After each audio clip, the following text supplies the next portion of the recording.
Oh, is it on me today? Is it on me, Money Green? It's ladies' night. Oh, my bad. It's Lyrics and Lies night. What? There must be Shayz on the mic. Hey, so Shay's going to start it off, y'all. Unsung with the Jets. Are you about to sing the song? Nah, that's a jet. That's a jet for everybody. Oh, Lord. Anyway, we're going to get into it. So the Jets came out in the 80s, and that used to be my group. I love the Jets. I learned a lot about them on last night, though. But I really loved their music and their songs. I was into the Jets, you know, especially that song, I Got a Crush on You. I thought that was one of my jams. That was your jam? That was my jam. And that was a word I could use because that was the 80s, so I could use jam. Jam, Teddy, jam. So yeah, that was one of my jams. Jets jam. I always thought they were Puerto Rican. I actually didn't think they were. I actually thought that they were from, what's his name? The guy. I can't even think of his name right now. I see. I can't think of nothing right now. I thought they were from New York. And you thought they was Puerto Rican? I thought they were Puerto Ricans from New York. No, I didn't think they were Puerto Probably Rican. From the Bronx. I thought they were Philippine. Or upstate New York. Philippine. That's what I thought. So for them to start off in Tonga. They're Polynesian. Okay. You can call it what you want. And I love it. I love that sauce. Thank y'all so much for which y'all brought to Chick-fil-A.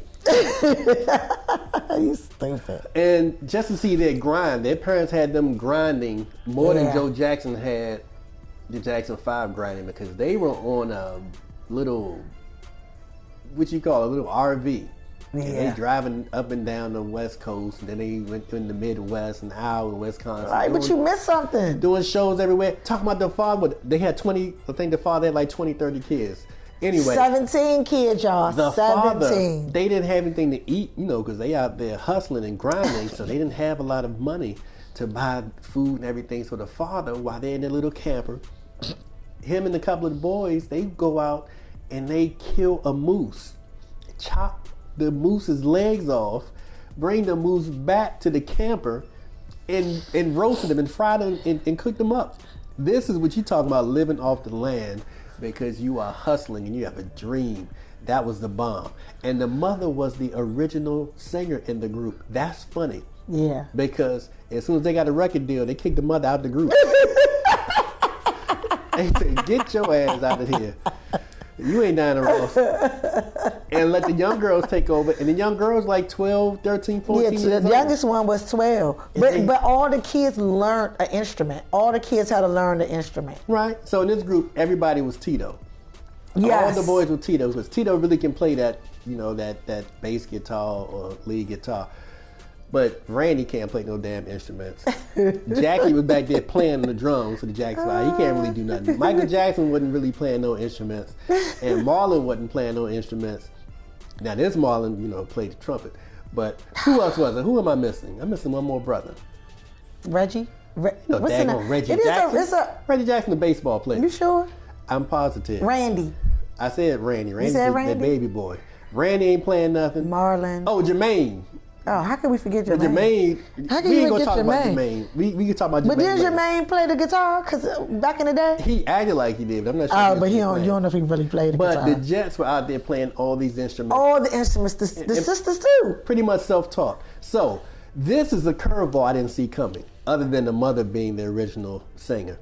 They hooked up and got stalled in Minneapolis in '83. Around the 82, 83, 84, and that's when the purple one was about to peak. So Prince is doing his thing with Prince and the Revolution. Not Prince and the Revolution. Was that the first group? Prince and the Revolution, and he had Morris Day at the time, and he had who else? Vanity 6. So they're doing their thing, and the Jets get up in there, and then the Jets end up being the first video produced at Prince's Paisley Park. So them being tied in with the Minneapolis sound, it made so much sense when I listened to their music last night. Because it's Prince infused. and Prince was a big influence on them. So Right. when I hear it now, the producers who put who mixed the music, I'm like, this sounds a lot like Prince music. Yeah, and that was the Curiosity song.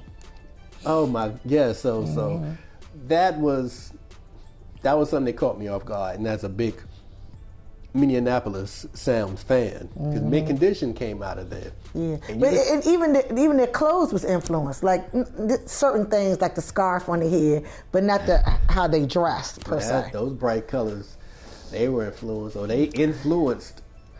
Who came out with them bright colors? Everybody in the late '80s had bright colors. Yeah. Everybody, in the early '90s, a lot of bright color clothing lines. But what's interesting is they had all these amazing tours. They came out with some great music, some great slow songs. What's the first slow song? Too. What's that first slow song? Because you had "Crush on You" was a fast song. That was And Curiosity was the first song. That was the most. Was the first that was the song that was most infused with Prince's sound. But that was the first song they hit. But the biggest song or single was "Crush on You." And then they came out with "You Got Me." Was it "You Got It All"? Yeah. That was a slow song. And then the second album came, and they did that thing with "Give Me One More Chance to Make It Real." And the fellas came on with a song. Yeah, the Rock It to You. Rock it, baby, I can rock it to you. Then they had another slow song, Make It Real. Yeah, I said that. Yeah, but no, the first one was All Over Him. That was the first slow album. song. Yeah, that was the first album. Was You Got It all Over Him. You got it all. You got to keep up. This is supposed to be your group with your jam. You got to keep up with the titles. You're telling the titles wrong. Oh gosh. But their story resembled Climax's story because they ended up splitting into two groups, and then one group suing the other. Yeah. That happened to Climax. It also happened to In Vogue, New Edition brothers. If the brothers in New but Edition, the difference. Hold on. If the brothers in New Edition weren't so cool, there would be a lawsuit in between there because they're going through a lot of similar stuff. So it's amazing how all these groups can have the same thing happen to them. They don't learn from the previous group because they don't look at the previous group. But there's groups this has happened to later than New Edition, back to the Dramatics. I mean, that's happened to them. I tell you what. But what I wanted to say before I forget, because you know I forget quickly, is the management messed them over too. All right, before we get to that, how come they can't learn from the previous or the mistakes of others? I think they don't watch others. They saw Unsung. I don't know. But the Jets saw Unsung after this happened to them. Okay, well, back in the 80s, ain't nobody have Unsung. They can get it together now. They can get it together right now. I think it was wrong how the parents sided with the boys, because to be honest, the Jets when the boys started the group, it was not called the Jets. And nobody cared. It was called something else. And nobody cared. So about my thing boys. is, I don't think that it was right for the boys of the group. That's what I'm talking about. You're right. The boys of the group. You're right. To go there and sue them for taking the Jets, because if you be real with them, their group wasn't the Jets. When they first got the group together, it wasn't them. So the sisters doing the tour as the Jets shouldn't have been a big deal. But because the boys felt that they kept going on while everybody else was falling off. But it was a little more than that, because one thing, just a little small piece, small caveat you left out. Go ahead. Y'all like that word, caveat. Oh, Lord. We introduce y'all to big words on Lyrics and Lies. But one little small caveat you left out is they came together for a reunion. Yeah, I remember that. During the reunion, one group said, we want to do things like we did back in the day. And another part of the group was saying, well, we're adults now. Let's do it from an adult angle. And that was a split. So the brothers had the nieces and little cousins and everything, and that's where they got the girls from, to form the brothers. You sure wasn't a younger kid? Remember, they had 17 kids. They didn't use the main singers of the group. So the brothers faction had all these youngsters. Oh, the family. So correct. They never specified who was doing what, but Yeah. I interpreted it as the woman of the group were more mature in their delivery, and they wanted to do the Jets from an adult perspective, They should. which makes sense. 'Cause Yeah, you it can't does. be around here acting like you. You can't be 12 doing all years that. old. Yeah, you can't be doing all that. So that was interesting, and it's heartbreaking. And then you got the lawsuit. Then you got them not speaking to their parents, which means the parents aren't speaking to the girls. It's not they're not speaking to their parents. Correct. Because you know the girls love their fathers, especially the father they grew up with. And the father just cut them off, and I guess the mother went along with the father, what have you. But that's sad. But you wanted to get into the producer. Oh yeah, and this is nothing new either. This always happens with producers. The producers always, especially when you don't know anything about the music business and you're excited about your music and what you want to do and being an entertainer, you don't think about the money part of it, because you figure that person that's producing you and managing you is trustworthy. Right. And again, this is redundant in all of the Unsungs. The manager is always taking advantage of fresh meat, And the manager new talent. The manager was also their label head. Right. So he controlled them in two different areas, both of the most important areas. So they were right when they said this producer is going to get us on and get us in the game and make us famous.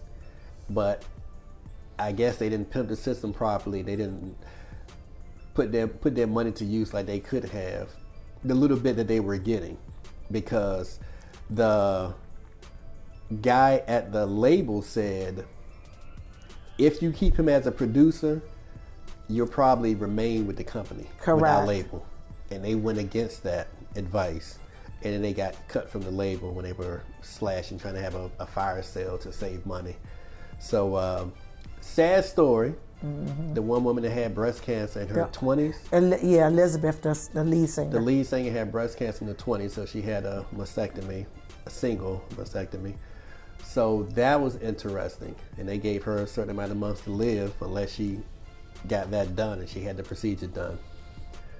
And they found themselves in their mid-20s, starting life, figuring out who they were and starting life as adults without music, and then coming back together. So an unsung that wasn't, I guess it was bad. Well, I think at the end of that, even though they're not talking, I think the takeaway that Elizabeth said is if we first come back as a family and the music second, Right. And rekindle the relationship with the family and then the music, then I think they'll be back. Well, they are back. They're just not back together. But I as think one they'll be group. back together as a one group. Then they got if to kick do out the that. other people that joined the other group, and they don't want to do that. Yeah, So this was, I guess it was an episode that had a sad overtone, but a happy undertone, because they were in a good place musically and freedom-wise. But you had the sadness in there because of the family issues. But another episode of Lyrics and Lies. This is Money Green. You can catch me on Instagram at Between My Sheets, and Shayz on the mic. It's Shayz on the mic. I don't know if I want to say all those hyphenations on there, but it's hyphen. Oh, you ain't gotta tell me. But Shayz with a Z, I say it for. Underscore on underscore the underscore mic. I said it for. We had to get a button and we can press it and they'll say it for us.